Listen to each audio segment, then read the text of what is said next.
మహోన్నతుడా, సర్వశక్తిమంతుడవైన దేవ, కృపగల తండ్రి, ఆశ్చర్యకరుడవైన దేవ, సర్వసృష్టికి అధికారివైన తండ్రి, అని నామముల కంటే నువ్వు నామం కలిగినటువంటి గొప్ప దేవ, నీ పరిశుద్ధమైనటువంటి శక్తి గల నామమునకు ఘనత మహిమ ప్రభావములు చెల్లించుకుంటున్నాము తండ్రి.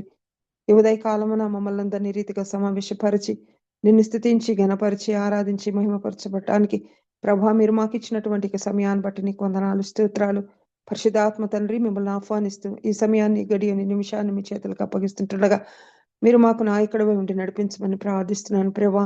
దేవునికి నాయన ఇష్టమైన రీతిలో ప్రభా సమస్తము జరుగులాగున కృప చూపించండి ప్రభా. ఇంతవరకు నాయన నిన్ను స్తుతించి ఆరాధించిన బిడ్డలందరినీ బట్టి నీకు వందనాలు స్తోత్రాలు చెల్లించుకుంటున్నాం. వారికి రావాల్సినటువంటి ప్రతిఫలాన్ని మీరు అనుగ్రహించమని ప్రార్థిస్తున్నాను తండ్రి.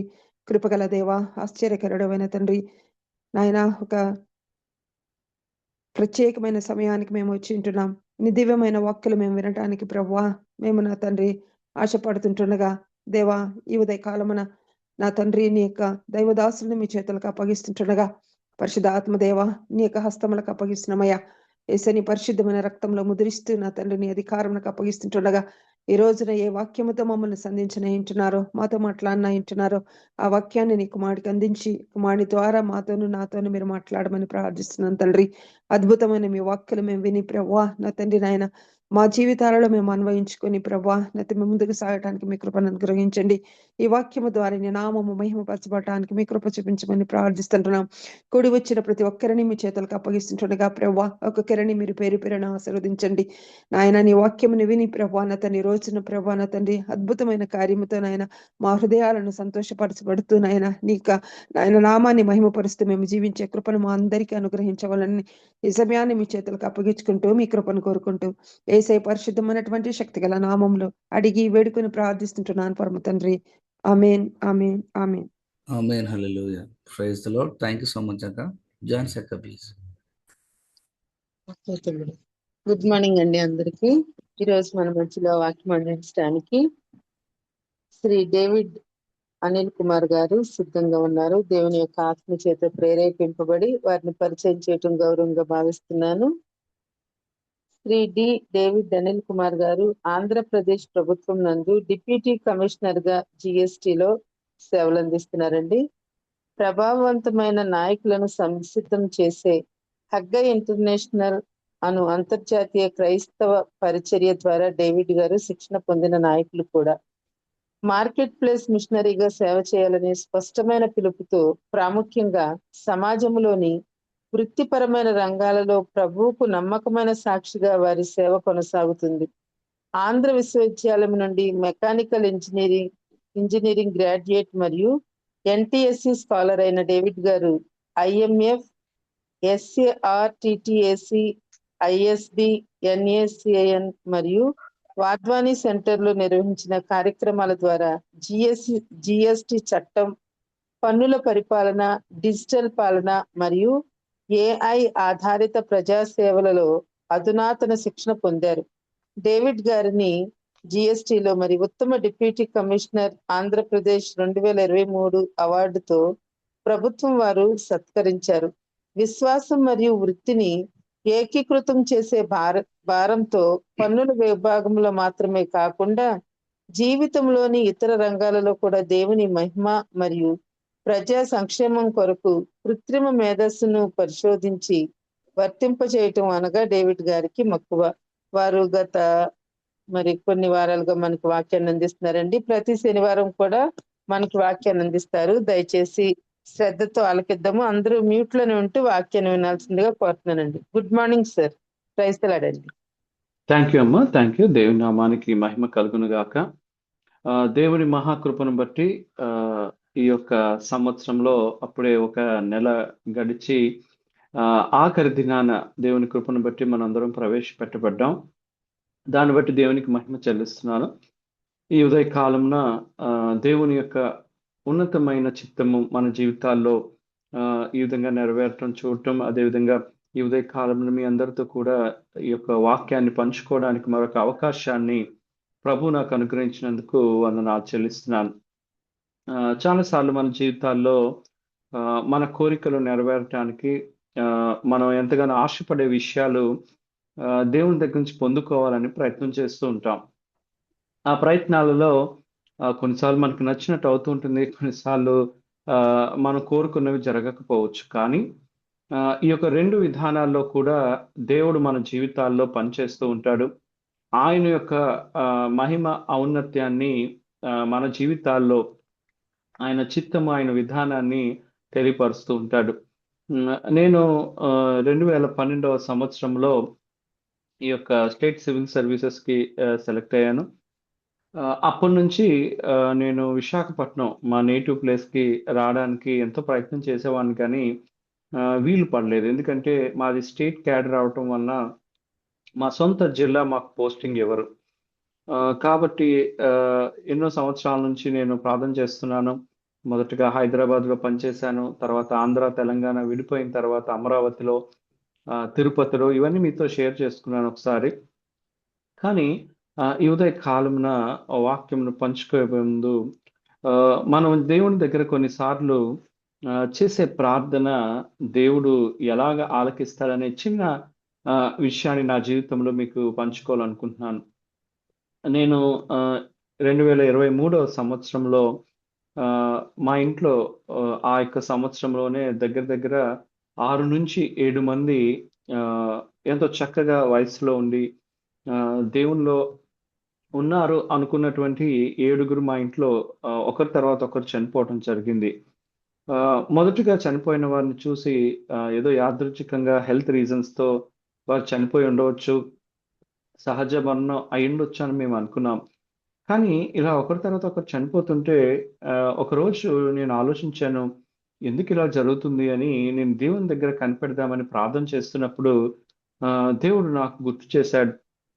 2017, 18 ప్రాంతంలో నాకు దేవుడిచ్చిన దర్శనాన్ని ఎవరెవరితో అయితే నేను పంచుకున్నానో లేదా ఇదిగో దేవుని చిత్తము, ఆయన పిలుపు, ప్రణాళిక ఎవరి జీవితంలో వారు చెయ్యాలి.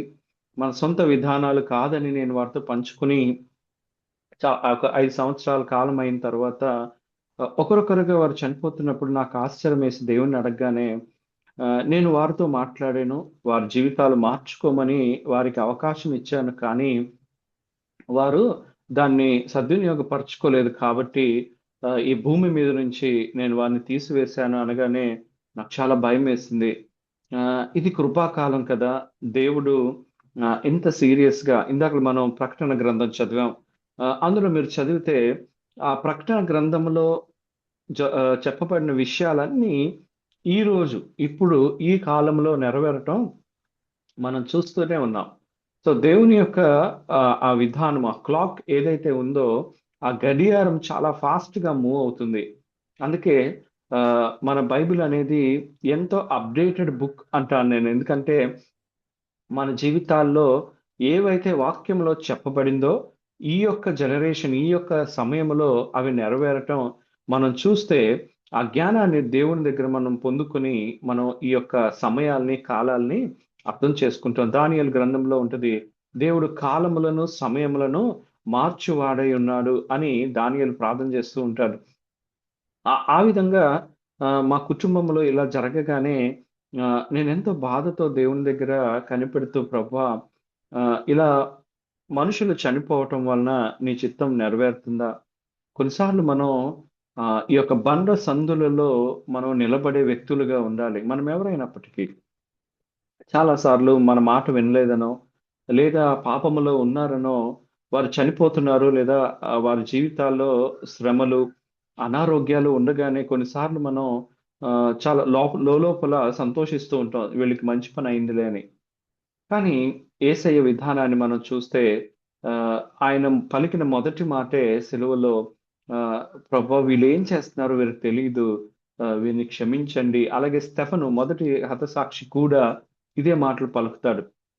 సో మనం కూడా మన జీవితాల్లో చాలా సార్లు మనుషుల్ని ఎంతో సులువుగా జడ్జ్ చేస్తూ ఉంటాం. కానీ దేవుడు నాకు నేర్పించిన పాఠం ఏంటంటే ఆ రోజు నుంచి ప్రభువా మరొకసారి నేను వైజాగ్ వెళ్తాను. ఆ విశాఖపట్నం ప్రాంతానికి వెళ్ళి మరొకసారి మళ్ళీ నా ఇంట్లో ఉన్న వారందరికీ నేను నీ గురించి వారిని బ్రతిమలాడుకుని వారి జీవితాల్లో నీకు ఇష్టమైనట్టుగా వారు బ్రతకాలని చెప్తానని దగ్గర దగ్గర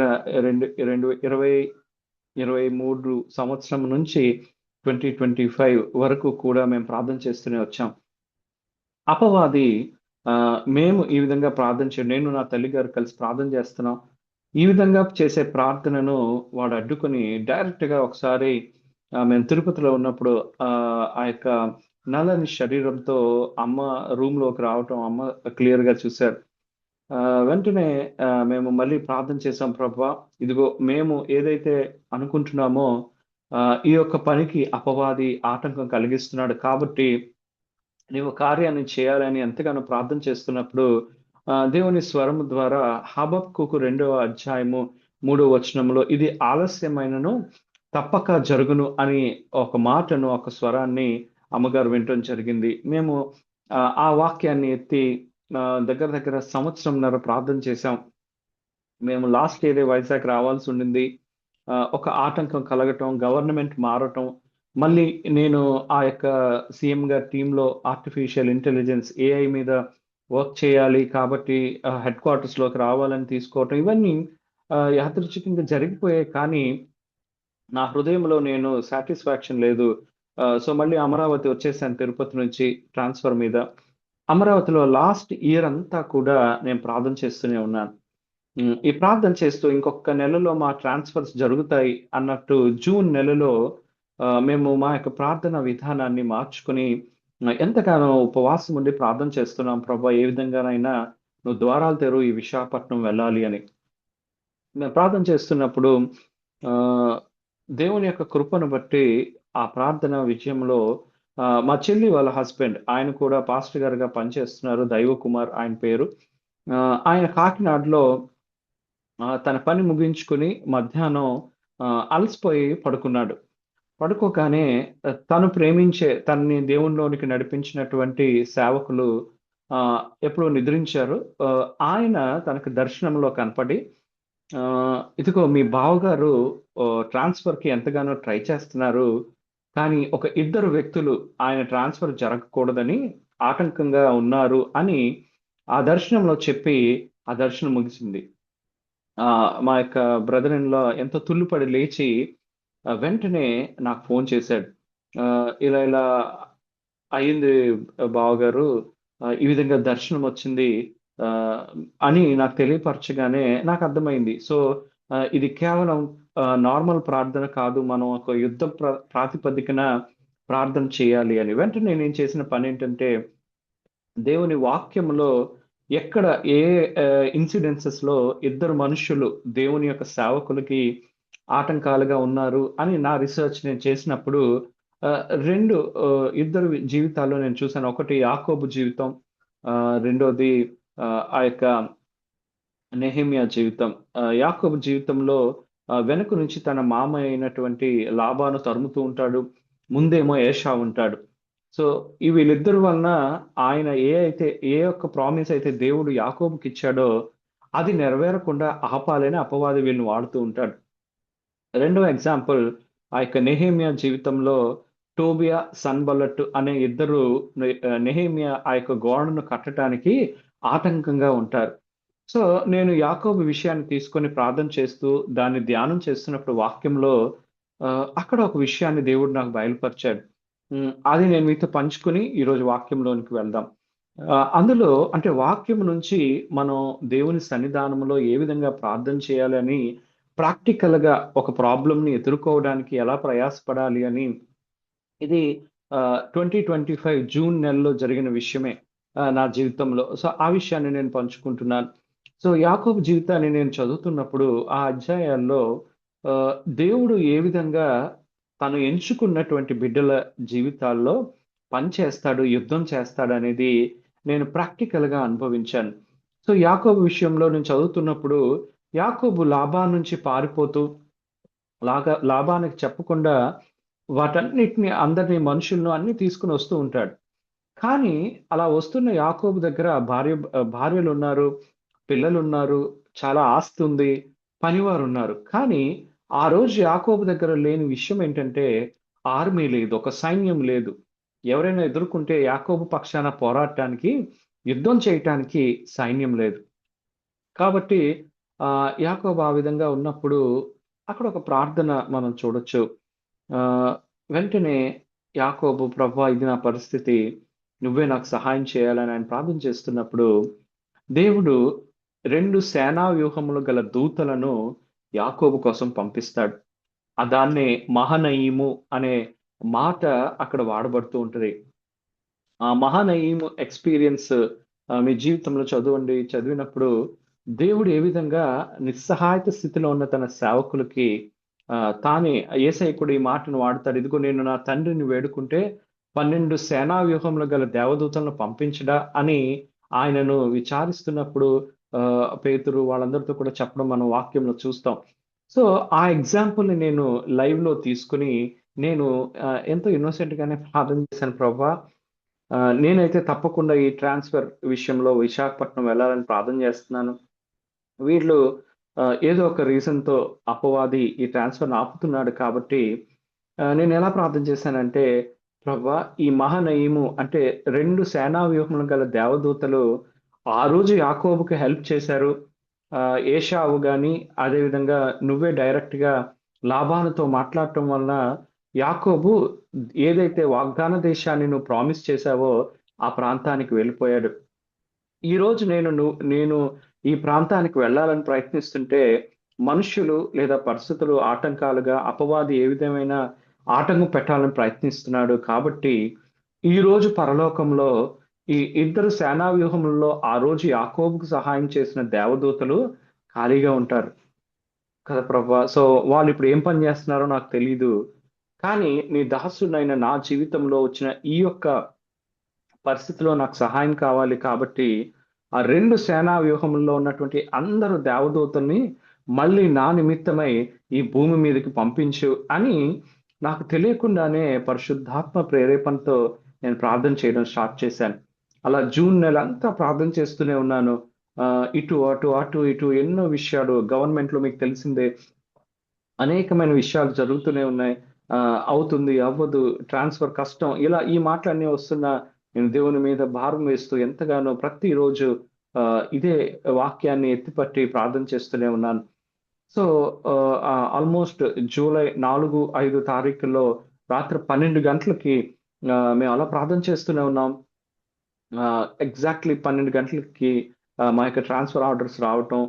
అందులో నేను విశాఖపట్నానికి పోస్ట్ చేయబడటం. జరిగినటువంటి టోటల్ ఆర్డర్స్‌లో నా ఒక్కరిదే ఆ యొక్క రిక్వెస్ట్ ట్రాన్స్‌ఫర్ ఉండింది. నేను దేవుడిని ఎంతో స్తుతించి, దేవా ఇదిగో నేను విశాఖపట్నం వెళ్తున్నాను. నీవే నన్ను అక్కడికి పంపిస్తున్నావు. కాబట్టి అక్కడ ఒక ఉన్నతమైన సేవ యవనస్తుల మధ్య కానీ, ఈ విధంగా దేవుణ్ణి బలపరిచి, దేవుని కొరకు సాక్షిగా అనేక మంది ముందు నన్ను నిలవబెట్టమని నేను ఎంతగానో ప్రార్థన చేశాను. సో, ఆ క్రమంలోనే దేవుడు ఈ విధంగా ద్వారాలు తెరిచి, ఈ ఉదయ కాలమున మీతో దేవుని వాక్యాన్ని పంచుకోవడానికి నాకు సహాయం చేస్తున్నాడు. లాస్ట్ సండే మేము ఎఫ్ఎంపీవి తరపున ఈ యవనస్తుల మధ్య ఎవరైతే ఎగ్జామ్స్‌కి ప్రిపేర్ అవుతున్నారో వారి గురించి మేము ప్రార్థన చేయటానికి గాజువాక ప్రాంతానికి వెళ్ళాం. అక్కడ దేవుడు అనేక మంది యవనస్తులతో ఇంటరాక్ట్ అవ్వటానికి, వారి జీవితాల్లో అనేకమైన క్వెషన్స్ ఉంటాయి. యవనస్తులకి ఆ క్వెషన్స్‌ని ఆన్సర్ చేయటానికి వారిని ఎగ్జామ్స్ కొరకు సిద్ధపరచడానికి దేవుడు సహాయం చేశాడు. అదేవిధంగా రానున్న దినాలలో దేవుడు ద్వారాలు తెరుస్తున్నాడు. అనేకమైన కాలేజెస్‌లో పరిచర్య చేయటానికి దేవుడు మార్గాన్ని సుగమం చేస్తున్నాడు. మేము ప్రార్థన చేస్తున్నాం. ఈ ఉదయ కాలమున నేను దేవుని దగ్గర కనిపెట్టాను ప్రభా! ఈరోజు నీ బిడ్డలు ఎంతో ఆశతో వాక్యం కొరకొస్తారు. వచ్చినప్పుడు వారితో ఏ విషయం మాట్లాడాలి అని నేను ఆలోచన చేస్తున్నప్పుడు, నేను వాక్యంలో చదువుతున్నప్పుడు రూతు అనే ఒక స్త్రీని మనం చూస్తాం. నాకు బైబిల్‌లో ఉన్న చాలా మంది దేవుని యందు భయభక్తులు కలిగిన స్త్రీలు బైబిల్‌లో ఉన్నారు. కానీ నాకు చాలా ఫేవరెట్ ఎవరు అంటే రూతు. ఎందుకంటే తన జీవితంలో ఆహ్, ఇశ్రాయేలీల స్త్రీల వలె తనకి ఉండాల్సిన క్వాలిటీ ఒకటి కూడా ఉండదు. సో, ఈ ఉదయ కాలమున రూతు జీవితంలో నుంచి కొన్ని విషయాలు మీతో పంచుకోవాలని ఆశపడుతున్నాను. రూతు యొక్క బ్యాక్‌గ్రౌండ్ ఏంటంటే తను ఆ యొక్క మోయాబు దేశంలో మోయాబైటస్ అంటారు. అంటే మోయాబీయురాలు. అంటే ఆ మోయాబు విధానంలో తను పెరుగుతూ మీ అందరికి ఐడియా ఉంది కదా! ఆహ్, ఈ యొక్క దేవుని కృపను బట్టి అబ్రహాము ప్రార్థన చేసినప్పుడు లోతు భార్యను, తనకున్నటువంటి 2 కుమార్తెలను దేవుడు తన కృపను బట్టి ఎంతగానో ప్రేమించి ఆ యొక్క సొదొమ గొమొర్రా పట్టణాలు నాశనం చేస్తున్నప్పుడు వారిని బయటకు తీసుకుని వస్తాడు. వారిని బయటకు తీసుకొచ్చినప్పుడు వాళ్ళకి చెప్తాడు, ఇదిగో మీరు తిరిగి మళ్ళీ ఈ యొక్క పట్టణాల వైపు చూడొద్దు, నేను దీన్ని నాశనం చేస్తున్నానని చెప్పినప్పుడు వారి జీవితాల్లో మనం చూస్తే ఆ యొక్క సొదొమ గొమొర్రా అనే పట్టణాల యొక్క విధానము వారి హృదయాల్లో ఎంతగానో నాటుకుపోతుంది. కేవలం లోతు తప్ప మిగిలిన ఆ ముగ్గురు జీవితాలు మనం చూస్తే, అంటే తన భార్య, ఇద్దరు బిడ్డల జీవితాలు మీరు ధ్యానిస్తే, సొదొమ గొమొర్రా పట్టణం నుంచి అయితే వాళ్ళు బయటకు వచ్చారు, కానీ ఆ పట్టణాలు వాళ్ళ హృదయాల్లో నుంచి తీసివేసుకోలేకపోయారు. అందుకే లోతు భార్య వెనక్కి తిరిగి చూస్తుంది, ఉప్పు స్తంభం అయిపోతుంది. అదేవిధంగా తన ఇద్దరు కుమార్తెలు కూడా ఆ సొదొమ గొమొర్రా విధానాలు నేర్చుకొని తన తండ్రితో సాయనించి వారి జీవితాల్లో ఇన్సెస్చుయస్ రిలేషన్షిప్ అంటారు, ఆ విధంగా కనిన వారిలోనే ఈ మోయాబు ఉంటాడు. అందుకే దేవుడు కూడా ఈ మోయాబీల సంతానాన్ని శపిస్తాడు. ఒక శపితమైన జనాంగంలో నుంచి రూతు వస్తుంది. సో అలా మోయాబీయ సంతానం విస్తరిస్తున్న దినాలలో ఈ యొక్క నయోమి భర్త, ఇద్దరు బిడ్డలు, మీ అందరికి తెలిసిన విషయమే, రూతు గ్రంథం మీరు చదవచ్చు. వాళ్ళందరూ కూడా దేవుని ఇల్లు, దేవుని ప్రదేశంగా ఉన్నటువంటి ఇశ్రాయేల్ దేశాన్ని విడిచి శపించబడిన మోయాబు దేశానికి వాళ్ళు వస్తారు. వాళ్ళు వచ్చినప్పటికీ రూతు యొక్క విధానం ఏంటంటే, రూతు ఈ కేమోష్ అనే దేవత, ఇంకా అనేకమైన దేవతలను పూజిస్తూ ఈ యొక్క చిన్న పిల్లలను బలిచ్చే ఆ యొక్క దేవత యొక్క పూజారి కుమార్తె. రూతు ఎవరు అంటే, ఆ రోజుల్లో ఆ యొక్క దేవతలను పూజించడం అనేది మోయాబీలు, అందుకే దేవుడు మోయాబీలతో ఎటువంటి రిలేషన్షిప్ ఉండకూడదు, వాళ్ళు శపితమైన వాళ్ళని చెప్తాడు. సో ఆ దేవతలను పూజిస్తూ తన చిన్నప్పటి నుంచి, నేను రూతు గురించి ఎంతగానో స్టడీ చేశాను, ఆ చిన్నప్పటి నుంచి ఆమె ఆ దేవతల చుట్టూ, అక్కడ మన ఇండియా దేశంలో కూడా దేవదాసి సిస్టమ్ అని ఉంటుంది. చిన్నప్పుడే పిల్లల్ని ఆ దేవాలయంకి సమర్పిస్తూ ఉంటారు. అదే విధానాన్ని రూతు జీవితంలో కూడా మనం చూస్తాం. రూతు యొక్క నాన్నగారు ఆ యొక్క దేవతలను పూజిస్తూ ఆ యొక్క కల్చర్లో రూతు పెరుగుతుంది. కానీ ఆశ్చర్యకరంగా ఈ యొక్క ఇశ్రాయేలు దేశం నుంచి వచ్చినటువంటి ఆ ఇద్దరు మనుషుల్లో ఒకరికి రూతు పెళ్లి చేసుకుంటది. కానీ చూడండి, కొన్నిసార్లు దేవుని యొక్క ప్రణాళిక నుంచి మరొకసారి ఆయన చిత్తము, ఆయన పిలుపు, ఆయన ప్రణాళిక ఎందుకు ఇంపార్టెంట్ అనే విషయం ఈ యొక్క బైబిల్లో ఆదికాండం నుంచి ప్రకటన గ్రంథంలో మనకెంతో క్లియర్గా కనిపిస్తుంది. సో మనం ధ్యానం చేస్తున్నప్పుడు ఎప్పుడైతే మనం దేవుని చిత్తము నుంచి, ఆయన యొక్క ప్లాన్ నుంచి వైదొలుగుతామో, కొన్నిసార్లు మన జీవితంలో ఎన్నో లాసెస్ ఎదుర్కోవాల్సి వస్తుంది. అదేవిధంగా నయోమి జీవితంలో మనం చూస్తే తన భర్త చనిపోతాడు. తర్వాత రూతు, ఓర్పా అనే కోడళ్ళు భర్త లేని వారుగా మిగిలిపోతారు. సో నయోమి యొక్క ఇద్దరు కొడుకులు కూడా ఆ యొక్క మోయాబు దేశంలో చనిపోతారు. వెంటనే చాలాసార్లు మనం ఏం చేస్తాం, మన సొంత నిర్ణయాలు చేసుకుని, డెసిషన్స్ తీసుకుని, ఆ డెసిషన్ ఫెయిల్ అవ్వగానే దేవుడు ఏంటండి ఇలా చేశాడు అని వెంటనే దేవుడి మీద నింద మోపుతూ ఉంటాం చాలాసార్లు. సో నయోమి కూడా అదే చేసింది. దేవుణ్ణి అడిగి, ప్రభువా మేము మోయాబు దేశం వెళ్ళాలా, ఇక్కడేమో కరువు విధానం ఉంది ఇశ్రాయేల్ దేశంలో, కాబట్టి అక్కడికి వెళ్ళమంటావా అని ఎప్పుడూ కూడా వారు దేవుణ్ణి అడగల. కానీ వాళ్ళ సొంత నిర్ణయంతో వాళ్ళు ఒక శపితమైన దేశానికి వస్తారు. అక్కడ ఆ ముగ్గురు మగవాళ్ళు కూడా చనిపోతారు. కానీ ఇక్కడ నేను చెప్పే విషయం ఏంటంటే, కొన్నిసార్లు ఇరుకులో నుంచి విశాలత కలిగించే దేవుడు మీరు. మన దేవుడు ఆ యొక్క శాపములో నుంచి దీవెనను తీసుకురావడానికి సమర్థవంతుడైన దేవుడు. అందుకే బూడిదకు ప్రతిగా పూదండను నేను ఇస్తాను అనే వాక్యాన్ని మనం చదువుతూ ఉంటాం. ఆ యొక్క విధానమే ఈరోజు రూతు జీవితంలో చూస్తాం. కానీ ఒక మనిషి ఇలా శపితమైన బ్యాక్గ్రౌండ్, మోయాబు విధానం నుంచి, శపితమైన బ్యాక్గ్రౌండ్ నుంచి వచ్చినప్పుడు దేవుని కొరకు నిలవబట్టడం సాధ్యమేనా? ఈ ఉదయ కాలంన రూతు జీవితంలో నుంచి ఒక 3 విషయాలు మనం చూద్దాం. రాసుకునే వాళ్ళు రాసుకోండి. రూతు జీవితంలో దేవుడు ఆమెను ఎంతగానో టెస్ట్ చేశాడు. తిను ఎంతో అందంగా ఉంది. ఒక విగ్రహారాధన విధానం నుంచి ఆ కేమోషి దేవతను పూజిస్తూ ఆ యొక్క విధానంలో పెరిగిన ఈమె ఇప్పుడు ఇశ్రాయేల్ దేశానికి వస్తే తను ఎంతవరకు నిలదొక్కుని ఆ యొక్క విధానంలో ఉంటుందని. అందుకే తన జీవితంలో మీరు చూస్తే ఒక సాక్ష్యం ఇస్తుంది వాళ్ళ అత్తతో. ఇదిగో అత్త, ఎప్పుడైతే నేను నా భర్తను పెళ్లి చేసుకున్నానో, నీ జనమే నా జనము, నీ దేవుడే నా దేవుడు. ఆ మాటను బహుశా దేవుడు విని ఎవరు ఈమె, ఏంటి ఇలాంటి మాటలు మాట్లాడుతుంది అని రూతు జీవితాన్ని పరీక్షించడం మొదలు పెడతాడు. అది ఏ విధంగా టెస్ట్ చేశాడు, ఆ టెస్ట్ లో దేవుడు రూతును ఎంతగా దీవించాడు అనేది ఈ ఉదయ కాలమున మనం ధ్యానం చేద్దాం. ఈ యొక్క 3 విషయాలు. మొదటిగా దేవుడు పరిగె ఏరుకునే ఒక అనుభవాన్ని రూతు జీవితంలో ఉంచాడు. ఈ పరిగె ఏరుకోవడం అంటే ఏంటో చూద్దాం. ఆ పరిగె ఏరుకునే అనుభవం ఏంటో మనం ఆలోచన చేద్దాం. రెండవదిగా నెక్స్ట్ పిడికిళ్ళు పడవేసి ఏరుకోవటం ఏంటి? పిడికిళ్ళు. ఫస్ట్‌ది పరిగె, రెండోది పిడికిళ్ళు, మూడవది ఆ పొలమునకు అధికారంగా దేవుడు చేస్తాడు. సో ఈ పరిగె అనుభవం ఏంటి? ఈ పిడికిళ్ళ అనుభవం ఏంటి? మూడవదిగా ఆ పొలము అనుభవం ఏంటో రూతు జీవితంలో ఈ విధంగా మనం ధ్యానం చేస్తే మనకి ఆ విషయాలు గుర్తుంటాయి. కాబట్టి 3 విషయాలు మనం ఈ ఉదయ కాలంలో ధ్యానం చేద్దాం. రూతు గ్రంథం, అందరి మీ దగ్గర బైబిల్స్ ఉన్నా లేదా ఫోన్‌లో చూడండి. రూతు గ్రంథం 2వ అధ్యాయం 2వ వచనం నేను చదువుతున్నాను. మోయాబీయురాలైన రూతు, నీ సెలవైన ఎడల నేను పొలంలోనికి పోయి ఎవని కటాక్షము పొందగలనో వాని వెనుక పరిగె ఏరుకొందునని నయోమితో చెప్పగా, ఆమె నా కుమారి పొమ్మనెను. సో ఈ అత్త కోడళ్ళు ఆ యొక్క శపితమైన మోయాబు దేశంలో నుంచి మళ్ళీ దేవుడు ఈ యొక్క యెరూషలేం ప్రాంతాన్ని, ఆ యొక్క బెత్లెహేం ప్రాంతాన్ని, ఈ ప్రాంతాలన్నింటినీ కూడా దర్శించాడు. మన దగ్గర పంటలు బాగా పండుతున్నాయి అని తెలుసుకుని వాళ్ళు మళ్ళీ ఈ వెనక్కొస్తారు. వెనక్కొచ్చినప్పుడు నేను ఇందాక చెప్పినట్టుగా రూతుని, నువ్వు వెళ్ళిపో అమ్మా, ఇప్పుడు నా దగ్గర పిల్లలు కూడా లేరు, నేను ముసలిదాన్ని అయిపోయాను అన్నప్పుడు ఓర్పా వెళ్ళిపోద్ది, కానీ రూతు మాత్రం తన అత్తను అంటి పెట్టుకుని ఉంటుంది.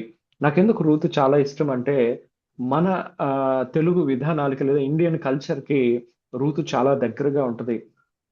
ఎందుకంటే మన విధానాల్లో, కుటుంబాల్లో మనం చూస్తూ ఉంటాం. అత్త, కోడళ్ళ మధ్య ఈ రోజుల్లో తల్లి, కూతుళ్ళ మధ్య కూడా ఒక విధమైన వైరం మాటల్లో గాని, ప్రవర్తనలో గాని ఒక విధమైన అయిష్టం ఉంటది. ఇదంతా నేను సోషియాలజీ చదివినప్పుడు, నేను సివిల్స్‌కి ప్రిపేర్ అవుతున్నప్పుడు ఆ యొక్క ఫ్యామిలీ కిన్‌షిప్ రిలేషన్‌షిప్ అనే ఒక సబ్జెక్ట్ ఉంటది. అందులో నేను చదువుతున్నప్పుడు ప్రస్తుతం భారతదేశంలో, లోకంలో ఏ విధంగా రిలేషన్‌షిప్స్ ఉన్నాయి అని స్టడీ చేస్తున్న విధానంలో ఈ యొక్క ఫ్యామిలీ అనేది ఒక మేజర్ యూనిట్‌గా ఉంటది. అందులో నేను చూసేవాడిని, చాలామంది స్త్రీలు చంపబడటం ఈ యొక్క డౌరీ కోసం, కట్న కానుకల కోసం, వేధింపులని, ఈ యొక్క విధానాలని కేస్ స్టడీస్‌గా మేము చదివేవాళ్ళం. కానీ నేను రూతు గురించి ఆలోచన చేసినప్పుడు, ఆలోచన చేయండి, ఆమె ఇశ్రాయేలీయురాలు కాదు. తన దేశంలోనే ఉంటే తను చాలా అందంగా యవనస్తురాలుగానే ఉంది. ఆ యవ్వనంలోనే తన భర్తను కోల్పోయింది. కానీ తన జీవితంలో ఈ లోకంలో ఉండే ఆశల కొరకు తను పరిగెట్టలేదు. ఇదిగో అన్నీ కోల్పోయావు. అమ్మ రూతు, ఈరోజు రూతు మన ఎదురుగుండా ఉంటే, అమ్మ నీకు దేవుడు ఏమిచ్చాడనమ్మా? ఆ దేవుడిని వెంబడిస్తున్నావు. నీ భర్త చనిపోయాడు. నీ యొక్క మామ చనిపోయాడు. నీకున్న ఆస్తిపాస్తులు లేవని ఇప్పుడు నీ అత్తే మొత్తం మూటాముళ్ళు సర్దుకొని ఏ దేశం నుంచి అయితే వచ్చిందో ఆ దేశానికి వెళ్ళిపోతుంది. అలాంటి ఆమెను నువ్వు వెంబడిస్తావా? ఆ చాయిస్ ఆ రోజు నయోమి ఆ ఇద్దరు కోడళ్లకు ఇస్తది. అమ్మ నా దగ్గర ఏమీ లేదు, మీరు మీ ఇంట్లోకి వెళ్ళిపోండి, మళ్ళీ పెళ్లి చేసుకోండి, మీ యొక్క గృహస్థ జీవితంలో హ్యాపీగా ఎంజాయ్ చేయండి అన్నప్పుడు ఓర్పా వెళ్ళిపోద్ది. కానీ రూతు మాత్రం అంటది, నువ్వు ఎక్కడికి వెళితే అత్త, నేను అక్కడికే వస్తాను. ఈరోజు రిలేషన్షిప్స్ అనేవి ఈ యొక్క రూతు జీవితంలో నుంచి దేవుడు మనకి తెలియపరుస్తున్నాడు. ఆలోచన చేయండి, మన ఇండియన్ సినారియోలో కోడళ్లను, అల్లుళ్లను ఏ విధంగా ట్రీట్ చేస్తూ ఉంటాం. ముఖ్యంగా క్రైస్తవ కుటుంబాల్లో నేను చాలా కుటుంబాలను చూస్తూ ఉంటాను. దేవునితో నడిచే అనుభవం కలిగిన వారి ఇళ్లలో ఆ యొక్క తల్లిదండ్రుల యొక్క ప్రేమను, ఆల్రెడీ నేను చెప్పాను, ప్రతి రిలేషన్షిప్ లో లవ్ అనేది ఎప్పుడు ఉంటదంటే యేసుక్రీస్తు ఉంటేనే. చాలా సార్లు మనం ఎంతో తెలివిగా కొన్ని రిలేషన్షిప్స్ మనకి నచ్చిన వాటిలోనే యేసు ప్రభువుని ఉంచుతాం, చాలా గొప్పగా మాట్లాడుతూ ఉంటాం. కానీ దేవుడు అంటాడు, ఇదిగో నీ ప్రతి రిలేషన్షిప్ లో నేనున్నానా. ఐ లవ్ యూ అనే మాటకు అర్థం ఏంటంటే, ఐ జీసస్ యు. సో ఇద్దరు వ్యక్తుల మధ్యలో యేసు లేకపోతే అది నిజమైన ప్రేమ కాదు. అది ఏ ఏజ్ గ్రూప్ అయినా, ఏ ఒక్క రిలేషన్షిప్ అయినా సరే. సో ఇక్కడ రూతు తనకు తెలియకుండానే, అత్త నేను నీతో పాటు వస్తున్నాను, ఇదిగో నీ దేవుడే నా దేవుడు. దేవుడు ఈ యొక్క శపిత జనాంగం నుంచి వచ్చిన ఈ మోయాబీయురాన్ని చూస్తూ పరీక్ష చేస్తున్నాడు. సో ఇప్పుడు మనం చదువుకున్న 2వ వచనంలో చూస్తే, ఆమె రాగానే చూడండి, మనం నార్మల్ గా కొత్త దేశానికి వెళ్ళగానే ఆమెకేమి గ్రాండ్ వెల్కమ్ కలగలేదు. అమ్మ అందరూ దండలు వేసి సాలువాలు కప్పి సన్మానం ఏం చేయలేదు, వెల్కమ్ పార్టీ ఏమీ అరేంజ్ చేయలేదు. వెళ్ళి నేను అనుకుంటాను, ఆలోచన చేస్తూ ఉంటాను, ఏ ఇంటి నుంచి అయితే వీళ్ళ ఈ యొక్క ఫ్యామిలీ వచ్చేసారో నయోమి ఆ పాత ఇంటికి తీసుకుని వెళ్ళుంటది రూతుని. ఆ రూతు ఆ నయోమి వెళ్ళేసరికి మనం చూస్తుంటాం కదా, పాడుపడిపోయిన ఇల్లు, బూజు పట్టేసి అంత చెత్త చెత్తగా ఉంది. వెంటనే ఇక్కడ మనం ఉండాలి, మంచి హోటల్ ఏం లేదా, లేదా ఒక మంచి 5 స్టార్ హోటల్ ఏమైనా ఉంటే చూద్దాం. ఈరోజు చాలా మంది ఆ యొక్క simple beginnings, never despise humble beginnings అనే మాట ఉంటది. దేవుడు ఒక ఉన్నతమైన స్థితికి, ఆశీర్వాదపు స్థితికి తీసుకెళ్లే ముందు తన ప్రజల్ని టెస్ట్ చేస్తూ ఉంటాడు, పరీక్షిస్తూ ఉంటాడు. ఇది మనం అబ్రహాం జీవితంలో చూస్తాం, యోసేపు జీవితంలో చూస్తాం, దావీదు జీవితంలో చూస్తాం. దావీదు గురించి ఆల్రెడీ మనం ఒకసారి డిస్కస్ చేసుకున్నాం. దావీదు ఎంతో టీనేజ్ బాయ్ గా ఉన్నప్పుడు, టీనేజ్ లోనే ఉన్నప్పుడు దేవుడు నువ్వు రాజువి ఇశ్రాయేలీయులకి అని అభిషేకిస్తాడు. కానీ వెంటనే తన సింహాసనం ఎక్కడు. ఒక 30 సంవత్సరాలు వయసు వచ్చే వరకు దేవుడు తనకు అనేకమైన విషయాలు నేర్పిస్తాడు శ్రమలలో. శ్రమ ఓర్పు పరీక్షను, పరీక్ష నిరీక్షణ ఇస్తుందని రోమీయులకు రాసిన పత్రికలో మనం చదువుతాం. సో అదే విధానంలో దేవుని యొక్క విధానము ఈ యొక్క రూతు జీవితంలో పరిగె ఏర్కొనే స్థితి. వెంటనే ఆ యొక్క రూతు ఏంటిది ఇంత కష్టంగా ఉంది అనే మాట కాకుండా, నేను అనుకుంటాను వాళ్ళు మాట్లాడుకుని, లేదంటే ఈ యొక్క విధానాలు ఉన్నాయని డిస్కస్ చేసుకుంటున్నప్పుడు రూతు ఎరిగి, ఎందుకంటే ధర్మశాస్త్రములో ఈ మాటలు ఉంటాయి, పరదేశులైన వారు, విధవరాండ్రైన వారు, వాళ్ళకి ఇన్కమ్ సోర్స్ ఉండదు కాబట్టి, డబ్బు సంపాదన విధానం ఉండదు కాబట్టి, పొలంలోనే మీరు ఆ యొక్క పరిగెను ఉంచండి, దాన్ని తీసివేయొద్దు అని దేవుడే ఆజ్ఞ ఇస్తాడు. సో అది మీరు పాత నిబంధనలో చదవచ్చు. సో అలా నేను పరిగె ఏరుకోవడానికి వెళతాను అని. ఆశ్చర్యం ఏంటంటే నయోమి రూతుతో చెప్పట్ల, రూతే నయోమిని అడుగుతూ ఉంటది. ఆలోచన చేయండి. ఈరోజు నేను అందుకే అంటాను, ఎంతగా మనం తగ్గించుకొని మనకంటే పెద్దవారి ఎదుట, దేవుల్లో నడుస్తున్న వారి ఎదుట వారి జీవితాలను మనం జడ్జి చేయాల్సిన నెసెసిటీ లేదు. కానీ మనము దేవుని ఎదుట ఆ యొక్క ప్రేమ విధానాన్ని కలిగి, ఆ యొక్క తగ్గింపును, విధేయతను కలిగి ఉంటామో దేవుడు నిజంగా, అందుకే అంటాడు కదా యెషయా గ్రంథంలో, నేను డబ్బును వాళ్ళ దగ్గర ఉంటాను అని అండు, లేదంటే నేను గొప్పగా భక్తి పరులు ఇలా ఉన్న వాళ్ళ దగ్గర ఉంటాను అని అండు. ఎవరైతే తమ హృదయాలను దీనంగా చేసుకుని ఉంటారో, దీన హృదయంతో ఉంటారో వారి మధ్య నేను ఉంటాను, వారితో నేను ఉంటానంటాడు. చాలాసార్లు మాటలను బట్టి అతిశయపడుతూ ఉంటాం, లేదా మన జ్ఞానాన్ని మనుషుల మీద ప్రదర్శిస్తూ ఉంటాం. అందుకే నూతన నిబంధనలో కూడా మనం చూస్తాం, యేసు ప్రభు అంటాడు, ఇదిగో మీరు ఇక్కడ ఉన్నటువంటి చిన్న బిడ్డల వల్లే పరలోక రాజ్యాన్ని అంగీకరించకపోతే మీకు ప్రవేశం లేదు అంటాడు. దేవుడు ఇన్నోసెన్స్ ని, ఆ యొక్క తగ్గింపు విధానాన్ని ఎంతగానో ప్రేమిస్తాడు. ఇక్కడ అది చూడగానే నేను చాలా ఆశ్చర్యపోయాను. అందుకే ఈ పరిగె అనుభవం ఏంటంటే, తన జీవితంలో అన్ని కోల్పోయి ఒక కొత్త ప్రాంతానికి వచ్చినప్పటికీ ఆమె కష్టపడటానికి వెనుకాడలేదు. ఇదిగో నేను కష్టపడకపోతే నా అత్త నేను భోంచేయలేం, కాబట్టి అత్త నువ్వు ఇంట్లో రెస్ట్ తీసుకో. నేను అనుకుంటాను ఆ ఇల్లంతా క్లీన్ చేసి ఉంటది రూతు ఆ రోజు, నీట్గా అన్ని రెడీ చేసి తన అత్తకు అన్ని రెడీ చేసి, అత్త నువ్వు రెస్ట్ తీసుకో, నేను వెళ్ళి పొలంలో పరిగె ఏరుకొని వస్తాను. మన దగ్గర డబ్బులు లేవు, మనకెవరు దానం చేయటానికి కూడా మనుషులు ఇంకా ఎవరు పరిచయం అవ్వలేదు. ఎన్నో సంవత్సరాల తర్వాత మళ్ళీ మనకు తెలియని ప్రాంతానికి కొత్తగా వచ్చామని ఆ ఊర్లో వారందరికీ న్యూస్ వెళ్ళుంటది.